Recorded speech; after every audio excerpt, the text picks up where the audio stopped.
अस्सलाम वालेकुम, मैं हूँ जवेरिया एहसान और आप देख रहे हैं आवाज़। गजा की शुमाली पट्टी में सालिया मस्जिद में छापे के दौरान इसराइली फौजी की जानिब से कुरानी नुस्खा नजर आतिश करने पर हमास ने सख्त तनकीद का निशाना बनाया है। खलेजी मीडिया के मुताबिक सालिया मस्जिद में छापे के दौरान इसराइली फौज के एक एहलकार ने कुरान के नुस्खे नजर आतिश किए, जिसकी वीडियो दूसरे फौजी के जिस्म पर लगे बॉडी कैमरे में रिकॉर्ड हुई, जिसे बाद में सेहोनी फौजियों ने सोशल मीडिया पर शेयर किया। इसराइली फौज की इस मज़मूम कार्रवाई पर दुनिया भर के मुसलमानों में गम और गुस्से की लहर दौड़ गई है। हमास ने मुसलमानों की मुक़द्दस किताब कुरान मजीद के नुस्खे नजर आतिश करने पर सख्त मजम्मत करते हुए कहा है कि ये इक़दाम इसराइल और उसके फौजियों की इंतहा पसंदाना फितरत को ज़ाहिर करता है, जो नफरत और जराइम से भरे हुए हैं। वज़ीर-ए-आज़म मोहम्मद शहबाज शरीफ ने वफाकी हुकूमत के दफातर को पेपरलेस बनाने के लिए वज़ारत इंफॉर्मेशन टेक्नोलॉजी और मुतल्लिका इदारों को टास्क सौंप दिया। वज़ीर-ए-आज़म ने कहा है कि वफाकी सरकारी दफातर में ई ऑफिस के नफाज में किसी किस्म की सुस्त रवि कबूल नहीं। 1 माह के अंदर तमाम दफ्तरी फाइल्स पर काम ई ऑफिस के जरिए यकीनी बनाया जाए। उन्होंने कहा कि आइंदा माह से कोई भी फाइल ई ऑफिस के अलावा नहीं देखूंगा। शहबाज शरीफ ने कहा कि निज़ाम में शफाफियत और तेज़ी लाने के लिए ई ऑफिस का नफाज हुकूमत की अव्वलीन तरजीहात में से एक है। वज़ीर-ए-आज़म ने हकाम को हिदायत करते हुए कहा कि यकीनी बनाया जाए कि तमाम सरकारी दफातर में अफसरान ई ऑफिस के जरिए फाइल्स भेजें। वज़ीर-ए-आज़म की हिदायत पर वज़ीर-ए-आज़म ऑफिस के स्टाफ की गुज़िश्ता हफ्ते ई ऑफिस की ट्रेनिंग मुकम्मल कर ली गई और वज़ीर-ए-आज़म ने गुज़िश्ता हफ्ते बज़ाते खुद ई ऑफिस पर फाइल्स मौसूल की। इस्लामाबाद में बल्दियाती इंतख़ाबात के लिए कागज़ात नामज़दगी जमा करवाने में सिर्फ 3 रोज़ बाकी रह गए। मुख्तलिफ उम्मीदवारों की जानिब से कागज़ात नामज़दगी हासिल और जमा करवाने का सिलसिला जारी है। मुख्तलिफ उम्मीदवारों ने 13,907 कागज़ात नामज़दगी हासिल कर लिए। चेयरमैन और वाइस चेयरमैन की नशिस्त के लिए 448 उम्मीदवारों ने कागज़ात नामज़दगी जमा करवा दिए हैं। किसान सेट के लिए 332, यूथ सेट्स के लिए 314, अक़लियती नशिस्तों के लिए 123, ख़वातीन की नशिस्तों के लिए 632 और जनरल सेट्स के लिए 1889 उम्मीदवारों के कागज़ाती नामज़दगी डिस्ट्रिक्ट रिटर्निंग ऑफिस को मौसूल हुए। मजमूई तौर पर 3738 कागज़ाती नामज़दगी डिस्ट्रिक्ट रिटर्निंग ऑफिस को मौसूल हुए हैं। चेयरमैन पीसीबी मोहसिन नकवी ने कहा है कि पाकिस्तान क्रिकेट के मामलात ठीक करके रहूँगा। रावलपिंडी टेस्ट में बांग्लादेश के हाथों ग्रीन शर्ट्स को 10 विकेटों से शिकस्त पर चेयरमैन पीसीबी का शिकस्त पर रद्द-ए-अमल सामने आ गया। लाहौर में मीडिया से गुफ्तगू करते हुए उन्होंने कहा कि पाकिस्तान क्रिकेट के मामलात हर सूरत ठीक करके रहूँगा इंशाअल्लाह। मशीर इत्तलाआत खैबर पख्तूनख्वा बेस्टर सैफ ने कहा है कि यूटिलिटी स्टोर्स बंद करना नाअहल हुकूमत की गरीब दुश्मन पॉलिसी का सबूत है। हुकूमत की जानिब से यूटिलिटी स्टोर्स बंद कराने पर गौर के हवाले से रद्द-ए-अमल का इजहार करते हुए बेस्टर सैफ ने कहा कि यूटिलिटी स्टोर्स गरीब अवाम के लिए रिलीफ का वाहिद जरिया था। मैंडेट चोर हुकूमत ने महंगाई के सताए अवाम को इस रिलीफ से भी महरूम किया।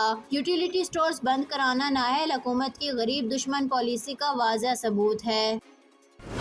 बांग्लादेश की सुप्रीम कोर्ट अपीलेट डिवीज़न के साबिक जस्टिस AHM शमसुद्दीन चौधरी मांग को सिलेट अदालत के अहाते पर अवाम ने बदतरीन तशद्दुद का निशाना बनाया और उन्हें तशवीशनाक हालत में अस्पताल के इंतहाई निगहदाश्त यूनिट में दाखिल किया गया है। ढाका ट्रिब्यून की रिपोर्ट के मुताबिक अस्पताल ज़राए ने बताया कि साबिक जस्टिस शमसुद्दीन चौधरी मांग को सिलेट के करीब सरहदी इलाके से भारत फरार होने की कोशिश के दौरान गिरफ्तार किया गया था, जबकि उनके खिलाफ मुतअद्दिद मुकदमात दर्ज थे। रिपोर्ट में बताया गया कि जस्टिस शमसुद्दीन चौधरी के जिस्म पर कई जख्म आए हैं और उन्हें हफ्ते को तशद्दुद का निशाना बनाया गया था।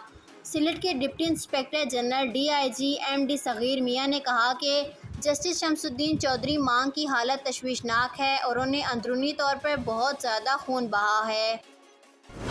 फ्रांसीसी पुलिस ने समाजी राब्ते की वेबसाइट टेलीग्राम के चीफ एग्जीक्यूटिव पावल दुरोव को पेरिस के शुमाल में वाक़या एक हवाई अड्डे से गिरफ्तार कर लिया है। फ्रांसीसी मीडिया के मुताबिक सदर दुरोव को इस वक्त हिरासत में लिया गया जब उनका निजी त्यारा लिबोर गेट हवाई अड्डे पर उतरा था। हकाम के मुताबिक 29 साला चीफ एग्जीक्यूटिव पावल दुरोव को मकबूल मैसेजिंग ऐप से मुतल्लिक जराइम के इल्ज़ाम में وارنٹ کے تحت گرفتار کیا گیا ہے۔ روس کی سرکاری خبر رساں ایجنسی کے مطابق فرانس میں روس کا سفارتخانہ صورتحال کی وضاحت کے لیے فوری اقدامات کر رہا ہے۔ ریپبلکن پارٹی کے صدارتی امیدوار ڈونلڈ ٹرمپ نے اپنے حق میں دستبردار ہونے والے امیدوار رابرٹ ایف کینیڈی جونیئر سے اپنی تقریر کے دوران وعدہ کیا کہ وہ سابق صدر جان ایف کینیڈی کے قتل سے منسلک دستاویزات جاری کریں گے۔ عالمی خبر رساں ادارے کے مطابق ڈونلڈ ٹرمپ نے طویل عرصے سے انسداد ویکسین کے حامی رابرٹ ایف کینیڈی کو اسٹیج پر مدعو کیا اور لوگوں سے پوچھا گیا، آپ ایسا صدر نہیں چاہتے جو امریکہ کو دوبارہ صحت مند بنائے؟ ریپبلکن پارٹی کے صدارتی امیدوار ڈونلڈ ٹرمپ نے ریلی میں اس بات کا بھی اعلان کیا کہ اگر وہ منتخب ہو گئے تو رابرٹ ایف کینیڈی کے ساتھ مل کر بچوں کی صحت کے مسائل کی تحقیقات کے لیے اعلیٰ ماہرین کا ایک پینل بنائیں گے۔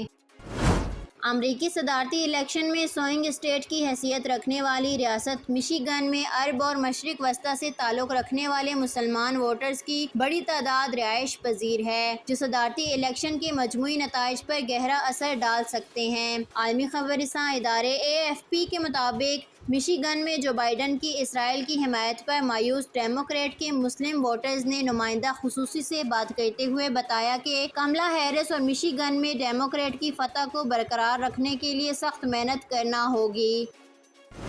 ناسا نے اعلان کیا ہے کہ بوئنگ اسٹار لائنر کے عملے کے ارکان بوز ویلمور اور سنی ولیمز جو جون سے بین الاقوامی خلائی اسٹیشن پر پھنسے ہوئے ہیں، فروری سے پہلے دنیا میں واپس نہیں آ سکیں گے۔ اس بات پر غور کرتے ہوئے کہ آیا انہیں اپنے خراب شدہ اسٹار لائنر کرافٹ پر سوار ہو کر زمین پر واپس آنے کی اجازت دی جائے یا فروری میں زمین پر واپس آنے والے اسپیس ایکس کریو 9 ڈریگن مشن کی تکمیل تک انتظار کیا جائے، ناسا کے ایڈمنسٹریٹر بل نیلسن نے کہا ہے کہ ایجنسی نے حفاظتی وجوہات کی بنا پر بعد والے آپشن کا انتخاب کیا ہے۔ انہوں نے ہیوسٹن کے جانسن اسپیس سینٹر میں ایک ٹیلی ویژن نیوز کانفرنس کے دوران بتایا کہ بوز ویلمور اور سنی اگلے فروری میں کریو 9 کے ساتھ زمین پر واپس آئیں گے۔